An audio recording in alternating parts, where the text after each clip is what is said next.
तो कहते हैं कि सफलता की पहली सीढ़ी का जन्म हमेशा हमारे मस्तिष्क में होता है और मस्तिष्क का काम है उस सीढ़ी को पकड़ के और सफलता की सीढ़ी पे चढ़ते जाना।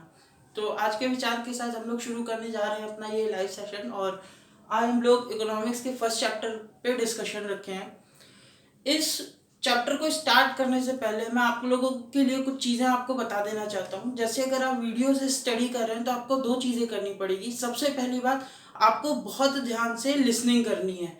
जो मैं बोल रहा हूँ उसको सुनना है। सुनने के बाद आपको प्रोसेस करना है और समझना है। यानी आप अपने निजी जिंदगी में जो भी छोटे मोटे क्रिया करते हैं, चाहे कुछ खरीदते हैं या कुछ लेते हैं या कुछ देते हैं, या जो भी छोटे छोटे एग्जाम्पल से समझाऊंगा जिससे कि आप रिलेट कर पाएँ मेरे एग्जाम्पल को अपने रियल लाइफ से और इमेजिन कर पाएँ। अगर आप माइंड में इमेजिन करेंगे और ध्यान से सुनेंगे तो आपको मेरे सारे कॉन्सेप्ट क्लियर हो जाएंगे। वैसे तो अगर इकोनॉमिक्स की हम बात करें तो ये बहुत बड़ा विषय है। ऐसा नहीं है कि इसकी कोई सीमाएं हैं। इकोनॉमिक्स की कोई सीमा नहीं है। क्यों?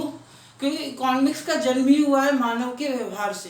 कैसे एक इंडिविजुअल बिहेव करेगा एक समाज में, यही अर्थशास्त्र में सिखाता है।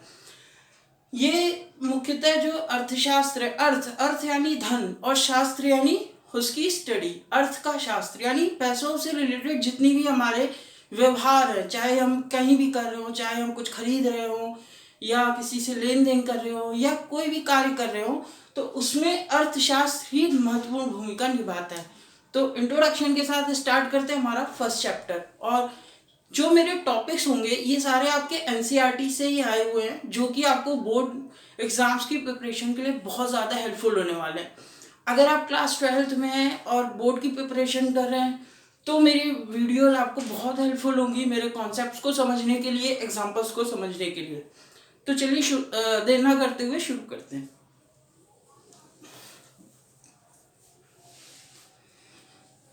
सबसे पहली चीज़ जो कि सबसे पहला टॉपिक हमारे स्टार्ट होता है इस सब्जेक्ट की बुक से, वो है स्केर्सिटी ऑफ रिसोर्सेज।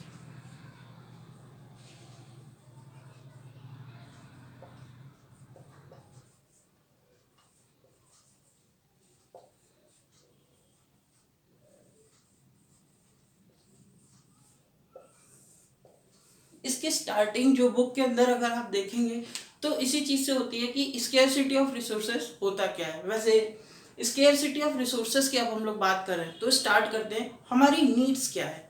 नीड्स पहली बात कहाँ से आती है? हम लोग किसी चीज़ की नीड कहाँ से पैदा होती है? हमारी नीड पैदा होती है हमारे माइंड से।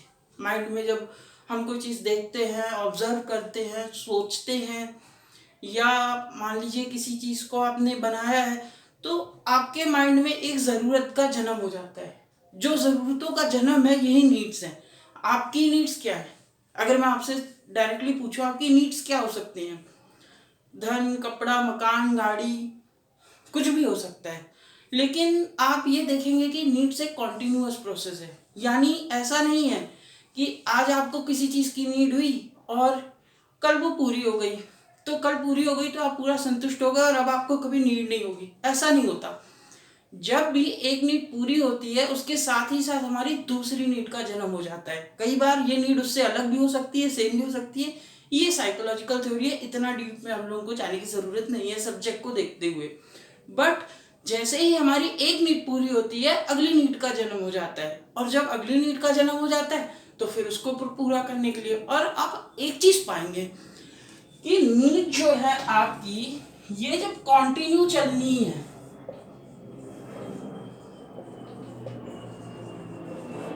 जब आपकी नीड कंटिन्यू जाती है तो कम पड़ता है क्या चीज़? कम पड़ता है पैसा। पैसा या जमीन या कोई भी सामान जिससे वो नीड फुलफिल होगी। रिसोर्सेज जिसे हम लोग संसाधन, हमारे संसाधन संसाधन हमेशा कम पड़ जाते हैं। संसाधन हमेशा कम पड़ जाएंगे।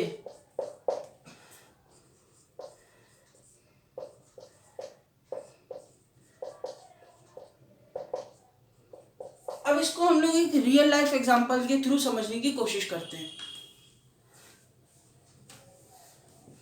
मान लीजिए आप कोई कार्य कर रहे हैं, उसके बदले आपको कुछ आय प्राप्त हुई। उस आय से आप बहुत सारी वस्तुएं खरीद सकते हैं। पर क्या उस आय से आप सभी वस्तुएं खरीद सकते हैं? ऐसा नहीं हो सकता। कुछ वस्तुएं खरीद सकते हैं, कुछ वस्तुएं नहीं खरीद सकते। यानी जो आपकी आय है वो आपकी सभी ज़रूरतों को एक साथ पूरा नहीं कर सकती। ज़रूरतों को धीरे धीरे पूरा करेगी, लेकिन सभी ज़रूरतों को कभी पूरा नहीं कर पाएगी। और इसीलिए कहते हैं कि रिसोर्सेस स्केयर हैं। अब इसे अपनी बुकिश लैंग्वेज में चलते हैं तो हम एग्जाम्पल लेते हैं फार्मर का।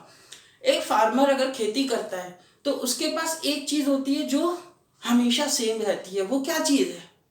वो क्या चीज़ है जो फार्मर के पास हमेशा सेम रहेगी और हमेशा कम पड़ जाएगी?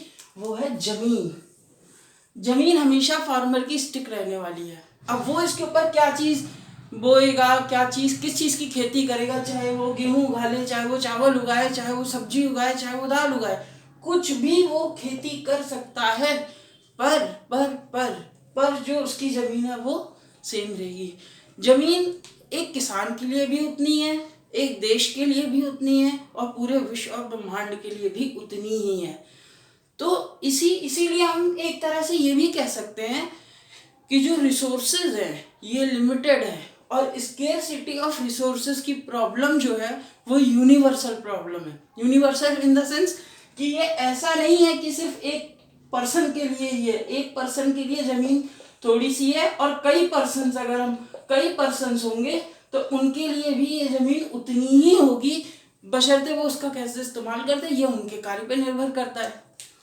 अब आगे चलते हैं, थोड़ा और डीप को सोचते हैं। जो ये प्रॉब्लम है ये क्या चीज़ है? ये चीज़ जो है ये हमारी प्रॉब्लम है, और ये यूनिवर्सल प्रॉब्लम है। आप यूनिवर्सल प्रॉब्लम ले सकते हैं इसे। अब ये हमारी यूनिवर्सल प्रॉब्लम है, लेकिन इस प्रॉब्लम का कोई भी आज तक कोई परमानेंट सॉल्यूशन नहीं रहा। हमेशा से ही संसाधन जो थे वो सीमित ही थे। हाँ, ये मैनेज की जा सकती है, मैनेजेबल है, बट अवॉइडेबल नहीं है। यानी मैनेज हो जाएगी पर नॉन अवॉइडेबल है।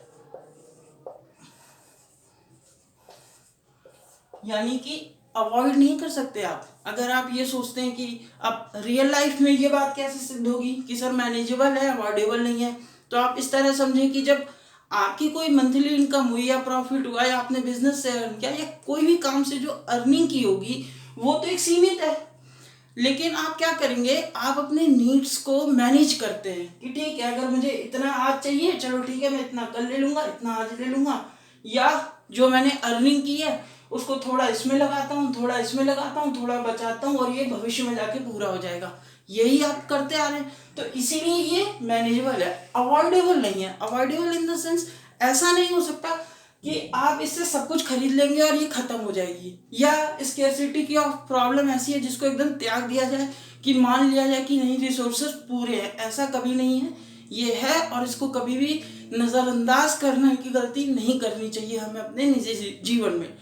तो बच्चों, ये स्केर्सिटी ऑफ रिसोर्सेज से हमने अपने लिए क्या सीखा? अभी हमने स्टार्ट किया ये चैप्टर, एक कॉन्सेप्ट है ये स्केर्सिटी ऑफ रिसोर्सेज, जिससे हमारे इस विषय का स्टार्टिंग हो रहा है। आपने अपनी निजी जिंदगी के लिए क्या चीज़ लेकर गए? आप लेकर गए समझ किस चीज़ की समझ मैनेज करने की। इसको आप समझ पाए कि जो भी पैसे आपको मिल रहे हैं या भी धन आप अर्जित करने वाले हैं उसको मैनेज करने का एक प्लान होना चाहिए। आप घर पे जाइएगा आज और एक कार्य करिएगा, आप देखिएगा कि आपके घर के जो बड़े हैं वो धन को मैनेज करते होंगे। इतने की सब्जी आती होगी, इतने का आटा आएगा, इतने का सामान आएगा, इतने का ये आएगा, इतने की बचत होगी। यही मैनेजमेंट जो होता है ये इम्पॉर्टेंट है स्केर्सिटी ऑफ रिसोर्सेज को समझने के लिए। देखिए, इकोनॉमिक्स को जब हम पढ़ेंगे तो कहते हैं अगर आप किसी चीज़ को रटने जा रहे हैं, अगर आप रटने के हिसाब से पढ़ रहे हैं या रोज पढ़ के समझने के लिए पढ़ रहे हैं तो मत पढ़िए। कॉन्सेप्ट को अपने रियल लाइफ से जोड़ लीजिए, ताकि कभी भी जीवन पर्यंत या किसी भी एग्जाम में जब आपसे पूछा जाए तो आपको सीधे इसके बारे में नहीं सोचना कि बुक में क्या दिया हुआ है, भूमि है, अच्छा किसान है, अच्छा खेत है, अच्छा कॉन्सेप्ट है, या कोई उसकी डेफिनेशन दी हुई है। आपको वो चीज़ याद नहीं करनी। सबसे पहले जो आपके दिमाग में आना चाहिए वो आपके रियल लाइफ एग्जांपल्स। अच्छा, स्केर्सिटी ऑफ रिसोर्स, ओके मैं अर्निंग करता हूँ, ओके हाँ मैं मैनेज करता हूँ। जब आपके अंदर ये चीज़ आ जाएगी तो आपको कॉन्सेप्ट भी अच्छे से समझ में आएंगे और आपके आंसर्स लिखने की जो क्षमता है वो भी बढ़ेगी। तो कॉन्सेप्ट को सिर्फ समझिएगा, साइकोलॉजिकली इसको समझिए, इसके और एग्जांपल्स क्या हो सकते हैं इसको सर्च आउट करिए। सिर्फ पैसा ही रिसोर्स हो सकता है, ये क्वेश्चन मैं आपके माइंड के लिए छोड़ रहा हूँ, क्योंकि सिर्फ पैसा तो रिसोर्स हो नहीं सकता।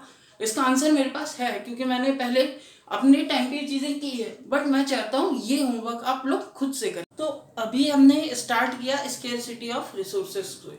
अब स्केर्सिटी ऑफ रिसोर्सेज क्योंकि संसाधन सीमित है, तो इससे जन्म होता है सेंट्रल प्रॉब्लम्स ऑफ इकोनॉमी का।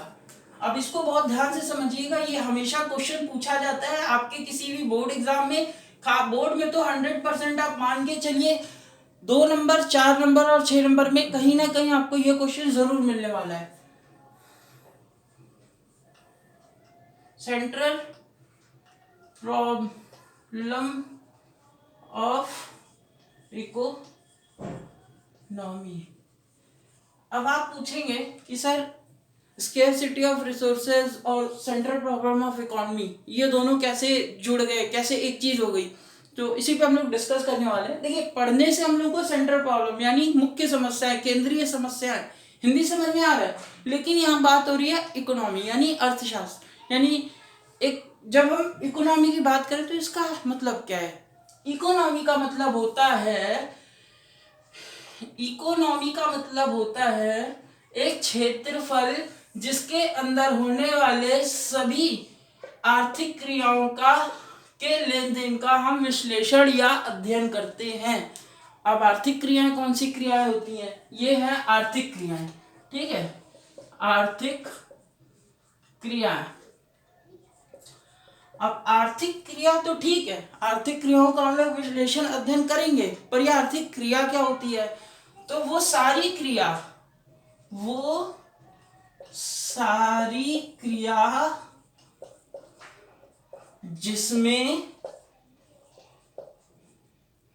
जिसमें धन का आदान प्रदान हो, धन का लेन देन हो। इसको ऐसे समझिएगा, वो सारी एक्टिविटीज, वो सारी क्रिया जिसके अंदर पैसा इन्वॉल्व है, जिसके अंदर मनी इन्वॉल्व है, वो सारी क्रिया आर्थिक क्रिया है। तो अब इकोनॉमी को अगर हम लोग इजी लैंग्वेज में समझना चाहें कि इकोनॉमी बेसिकली क्या हो सकती है, तो इकोनॉमी एक बाउंड्री है जिसके अंदर होने वाली सभी पैसों की लेन देन को अध्ययन और विश्लेषण हम करते हैं, उसी को इकोनॉमी कहते हैं। और उसकी केंद्रीय समस्याओं की हम बात करने जा रहे हैं। यानी अगर हम लोग ये कहें कि केंद्रीय जो स्केर्सिटी ऑफ रिसोर्सेज अभी हमने पढ़ा वो इससे कैसे जुड़ा हुआ है, तो जब हम एक क्षेत्रफल के अंदर की आर्थिक क्रियाओं को पढ़ेंगे तो हम देखेंगे कि कुछ ऐसी समस्याएं खड़ी हो जाती हैं इस क्षेत्रफल के अंदर जिसका कारण है स्केर्सिटी ऑफ रिसोर्सेज, जो कि स्केर्सिटी ऑफ रिसोर्सेज के कारण खड़ी हो जाती हैं। वही सारी समस्याएं हम लोग आज पढ़ेंगे। अब यहाँ पे एक और चीज आप समझिए, जो कि कभी बार क्वेश्चन आ जाता है, इवन अगर एमसीक्यू के पैटर्न पे आप जा रहे हैं तो कई बार पूछ लेगा कि इंडियन इकोनॉमी के कंटेक्स्ट में। पहले हमारे भारत के अंदर हमारा देश कृषि प्रधान देश था। कृषि अर्थव्यवस्था हम लोग अपने इकोनॉमी को कहते हैं एग्रीकल्चर इकोनॉमी। और क्यों कहते होंगे एग्रीकल्चर इकोनॉमी, क्योंकि जो भी आर्थिक क्रियाएं हमारे देश में पहले के समय होती थी वो सारी खेती के कारण होती थी। जो आय का मुख्य स्रोत था लोगों के वो खेती था। लेकिन समय के साथ साथ बदलाव शुरू हो गया। हुआ क्या कि लोगों ने कृषि को कम तवज्जो देके औद्योगिकरण, इंडस्ट्रियलाइजेशन की ओर हम लोग बढ़ने लग गए। जब इंडस्ट्रीज बढ़ने लग गई तो क्या हुआ, खेती कम होने लग गई। अब यहाँ पे एक बहुत ध्यान रखिएगा, स्केर्सिटी ऑफ रिसोर्सेज, जमीन उतनी ही है, पहले खेती सब पे होती थी, अब खेती इस पे होती है और यहाँ होता है उद्योग। तो इसीलिए हम इसको डेवलपिंग इंडस्ट्रियल इकोनॉमी कहते हैं। तो इतना आपको समझ में आ गया कि सेंट्रल प्रॉब्लम ऑफ इकोनॉमी। अगर हम लोग इसको डिस्क्राइब करेंगे, अगर मान लीजिए ये क्वेश्चन आपको 6 नंबर या 8 नंबर में आ जाता है, what is central problem of economy, तो जनरली क्या होगा, हमको पता है कि इसके अंदर 3 पॉइंट आने हैं। मगर इसको जब डिस्क्राइब आप इस तरीके से करेंगे तो आपको एक तो वर्ड्स लिमिट्स आप ज़्यादा करेंगे और साथ में आंसर्स की क्वालिटी भी अच्छी होगी। थर्ड, आपको क्या हेल्पफुल होने वाला है अपनी निजी ज़िंदगी में इस कॉन्सेप्ट को लेके। देखिए ये क्षेत्रफल क्या है, ये इकॉनमी एक क्षेत्रफल है।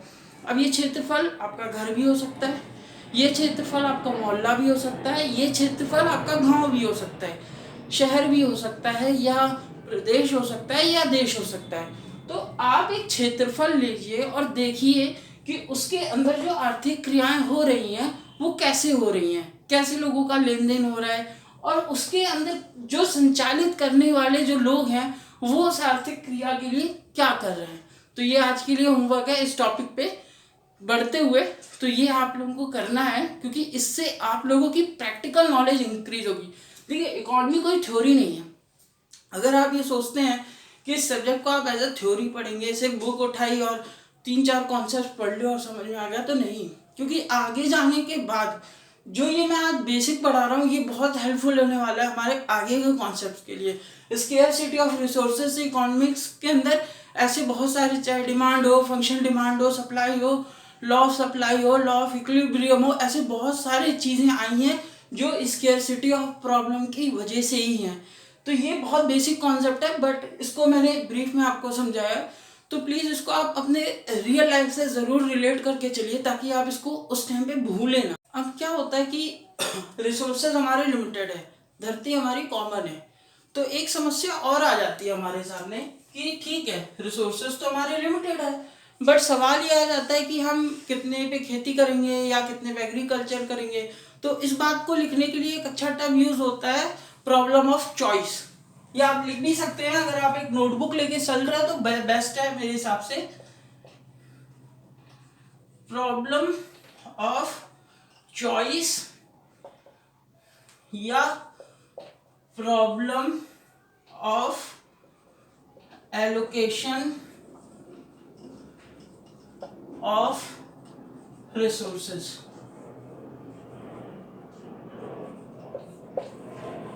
प्रॉब्लम ऑफ चॉइस है। प्रॉब्लम ऑफ चॉइस इसलिए है क्योंकि रिसोर्सेज उतने ही है हमारे पास। अब आर्थिक क्रियाएं मीन्स पैसों को हम लोग को बढ़ाना है, उन्नति करनी है, सामाजिक कुछ चीज़ें प्राप्त करनी है, समाज को उन्मुक्त करना है और डेवलपमेंट करना है और ग्रोथ हासिल करनी है। तो उसके लिए हमें क्या करना पड़ेगा, अलग अलग कामों के लिए अपने रिसोर्सेज को लगाना पड़ेगा। कहीं पे हमें फैक्ट्री भी लगानी पड़ेगी, कहीं पे हमें शहर भी बनाने पड़ेंगे, कहीं पे बिल्डिंग बनेगी तो कहीं पे दुकान बनेगी, कहीं पे खेती भी चलानी पड़ेगी क्योंकि खाना कहाँ से आएगा। तो इसीलिए प्रॉब्लम ऑफ एलोकेशन या प्रॉब्लम ऑफ रिसोर्सेज है और इसीलिए जन्म होता है केंद्रीय समस्याओं का।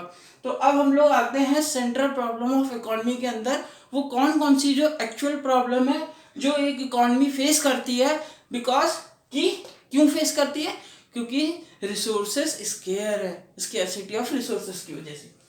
सबसे पहला क्वेश्चन आता है व्हाट टू प्रोड्यूस।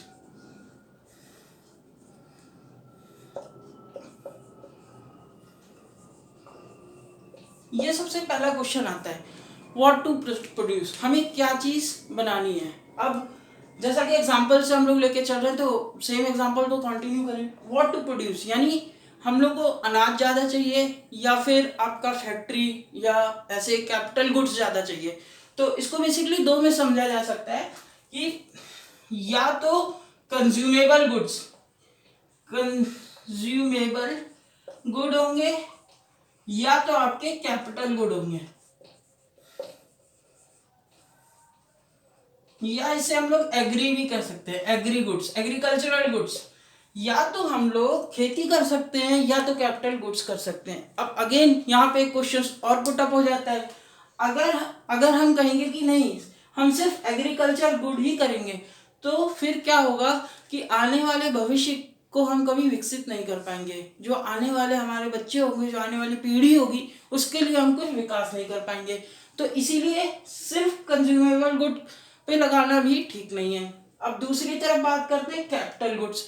अगर सिर्फ हम कैपिटल गुड्स पे ही इन्वेस्ट कर देंगे तो हम खाएंगे क्या, क्योंकि बिना एग्रीकल्चर प्रोडक्ट के तो हमारे पास फिर क्या होगा, फूड की शॉर्टेज हो जाएगी और बहुत सारी दिक्कतें हो जाएंगी।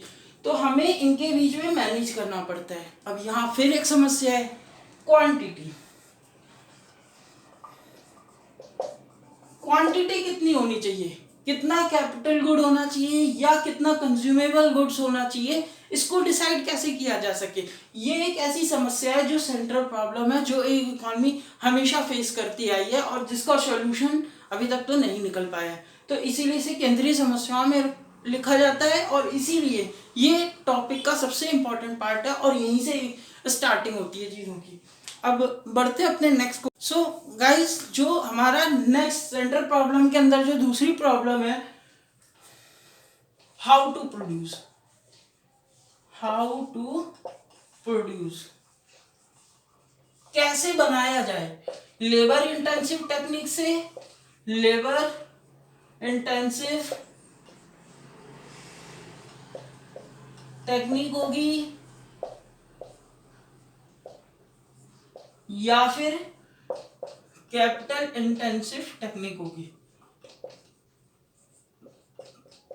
मेरी हैंडराइटिंग थोड़ी सी सही नहीं आ रही है, सो प्लीज आप लोग जो मैं बोल रहा हूँ उसी से अगर आप लिख लेंगे तो भी सही है। वैसे ये टर्म्स आपको मिल जाएंगे, बट इम्पॉर्टेंट ये है कि आप इसके कॉन्सेप्ट को समझिए। बेसिकली आपको सुनना है, देखना है और समझना है। लिखना चाहे तो आप लिख भी सकते हैं, वरना नोट्स आप ले सकते हैं, बट डिपेंड यही करता है कि आपके माइंड में कॉन्सेप्ट कितना क्लियर हुआ। तो जो दूसरा कॉन्सेप्ट आया हमारा, हाउ टू प्रोड्यूस। अब हाउ टू प्रोड्यूस में दिक्कत ये आती है कि कैसे प्रोड्यूस करें, लेबर इंटेंसिव टेक्निक का यूज करें या कैपिटल इंटेंसिव टेक्निक का।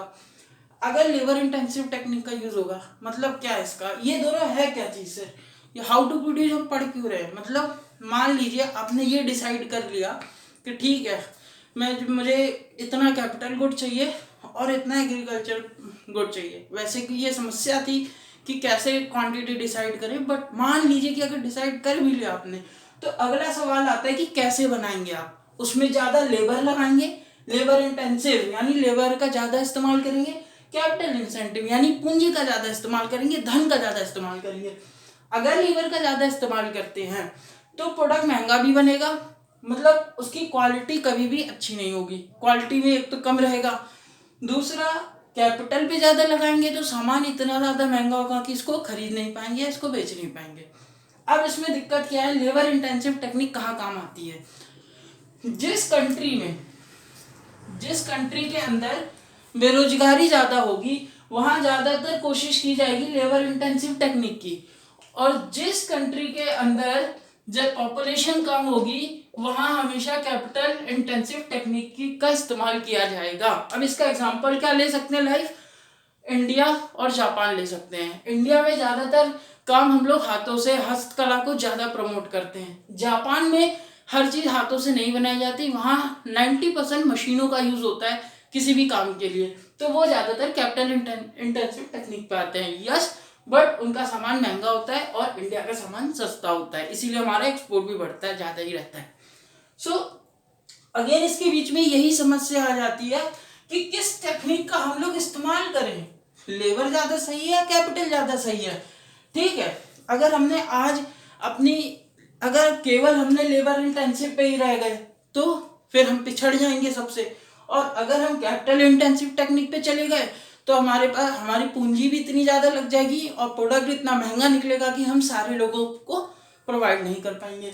तो अगेन ये जो प्रॉब्लम है वो इसके बीच के चयन का प्रॉब्लम है कि लेबर ज़्यादा लगे या कैपिटल ज़्यादा लगे, और ये डिसाइड करना भी एक सेंट्रल प्रॉब्लम ऑफ इकोनॉमी में आता है।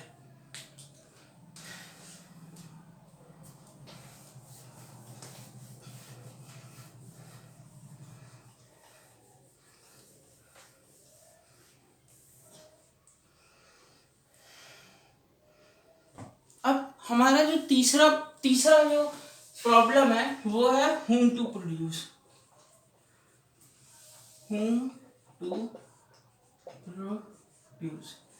अब ये क्या चीज कहता है, फॉर whom to produce बात करता है डिस्ट्रीब्यूशन से। डिस्ट्रीब्यूशन किस चीज का हो सकता है, डिस्ट्रीब्यूशन गुड्स का भी हो सकता है, डिस्ट्रीब्यूशन इनकम का भी हो सकता है, डिस्ट्रीब्यूशन किसी भी चीज का हो सकता है। अब आप लोगों को क्या ध्यान रखना है, जब भी आप सेंट्रल प्रॉब्लम डिस्क्राइब करें एक गोला बना लीजिए। आपको ये ध्यान रहे कि आप बात करें उस पर्टिकुलर क्षेत्रफल के अंदर का जिसके अंदर होने वाली सभी आर्थिक क्रियाओं का आप विश्लेषण या अध्ययन कर रहे हैं, तब आप इसको अच्छे से समझेंगे। जब whom to produce की बात आएगी, मान लीजिए एक क्षेत्रफल है, इसके अंदर से आप एग्रीकल्चर, अभी फॉर एग्जांपल लेते हैं एग्रीकल्चर गुड, खूब सारा गेहूं निकल के आ गया। अब सवाल ये है कि इसमें 100 लोग रहते हैं, तो वो गेहूं का बंटवारा उन 100 लोगों के बीच में कैसे हो? यही है होम टू प्रोड्यूस का जो मेन प्रॉब्लम है। अब इसको दूसरी लैंग्वेज में समझते हैं, फॉर होम टू प्रोड्यूस यानी डिस्ट्रीब्यूशन कैसे हो। अगर देखिए मान्यता और अपने जो ट्रेडिशनल क्या कह सकते हैं हम लोग, जो हमारी मान्यताएं हैं और जो हमारी सोच है उसके हिसाब से तो सब में बराबर होना चाहिए, एकदम ठीक बात है। लेकिन सब में बराबर नहीं हो सकती। अब आप कहेंगे क्यों नहीं हो सकती, या यही सवाल है कि सब में बराबर बांट दिया जाए मॉरली एकदम ठीक है, बट अगर सब में बराबर हो जाएगा तो सेविंग नहीं होगा, इन्वेस्टमेंट नहीं होगा, इन्वेस्टमेंट रुक जाएगा आपका, इन्वेस्टमेंट रुक जाएगा तो आपकी ग्रोथ रुक जाएगी। क्योंकि जब पैसा ज्यादा होगा तो आदमी दूसरे कामों के लिए उसको यूज करेगा जिससे कि विकास होगा, और अगर पैसा बराबर हो जाएगा तो इन्वेस्टमेंट नहीं होगी, इन्वेस्टमेंट कम होना भी दिक्कत है। अब समस्या दूसरी है, मान लीजिए अगर ये अलग अलग हो जाए, किसी के पास बहुत ज्यादा है और किसी के पास है ही नहीं, तो ये भी गलत है, क्योंकि कुछ लोग फिर कैसे सरवाइव कर पाएंगे, वो भी नहीं कर सकते। या एक समस्या ये कर सकते हैं कि कुछ को थोड़ा थोड़ा थोड़ा दे दिया जाए और कुछ को बहुत ज्यादा दे दिया जाए, तो उसमें भी चांसेस है कि इन्वेस्टमेंट होगी, बट इन्वेस्टमेंट की रफ्तार उतनी नहीं होगी। इसके पीछे का तात्पर्य कारण ये होगा कि जो उन 4 के पास एक्स्ट्रा धन होगा वो इन्वेस्टमेंट के बारे में सोचेंगे या नहीं सोचेंगे, ये उनके ऊपर डिपेंड करेगा। तो अगेन होम टू प्रोड्यूस एक प्रॉब्लम है हमारे इकोनॉमी के लिए, और सेंट्रल प्रॉब्लम ऑफ इकोनॉमी के अंदर ये 3 प्रॉब्लम्स आती है। तो हमने 2 कॉन्सेप्ट्स को, हमने 2 चीजें समझी आज, एक स्केर्सिटी ऑफ रिसोर्सेज को समझा, दूसरा समझा उससे जन्म लेने वाले 3 ऐसे प्रॉब्लम जो कि एक इकोनॉमी फेस करती है। हमने ये समझा कि हम जब बात इकोनॉमी की कर रहे हैं तो इकोनॉमी है क्या चीज, बेसिकली किस चीज को हम लोग इकोनॉमी वर्ड, आप वर्ड को ध्यान से समझिएगा, इकोनॉमी है यहाँ पे, ये बहुत कंफ्यूजिंग वर्ड है बच्चों, ये ज्यादातर लोग इकोनॉमिक्स लिख देते हैं, या आंसर्स में अगर आपने कहीं पे भी इसको गलत लिख दिया तो आपके आंसर्स गलत होंगे। तो उम्मीद करता हूँ आपको मेरा ये वीडियो पसंद आया होगा। लाइक, शेयर और सब्सक्राइब प्लीज, अगर आप लोगों को समझ में आया तो ज़्यादा से ज़्यादा करें। मैं चाहूँगा ज़्यादा से ज़्यादा लोग इन वीडियोस का उपयोग करें और कॉन्सेप्ट्स को बेसिकली रियल लाइफ से रिलेट कर पाएँ। जितना ज़्यादा रिलेट करेंगे उतने ज़्यादा मार्क्स आएंगे, उतने आपके आंसर्स की क्वालिटी बढ़ेगी। एक होमवर्क और मैं आपको देता हूँ, वो एक होमवर्क और क्या चीज़ है, सेंट्रल प्रॉब्लम ऑफ इकोनॉमी, या जब हम लोग ये रिसोर्सेज के बारे में पढ़ रहे थे तो क्या हमारे इंडिया में भी कोई सेंट्रल प्रॉब्लम ऐसी रही होगी, या कोई ऐसी प्रॉब्लम्स है जिसको दूर करने के लिए हमारी सरकारें कुछ कर रही हैं, या आपके प्रदेश या आप जहाँ रहते हैं, चाहे किसी भी प्रदेश किसी भी राज्य में रह रहे हो, क्या आपकी राज्य सरकारों के सामने ऐसी कोई केंद्रीय समस्याएं हैं जिनको दूर करने के लिए वो कोई कदम उठा रही है? इसको ढूंढिएगा और इसको लिख के याद भी करिएगा। जरूरी क्या होता है, ये चीज मैं आपको क्यों कह रहा हूँ, ये ध्यान से समझिए।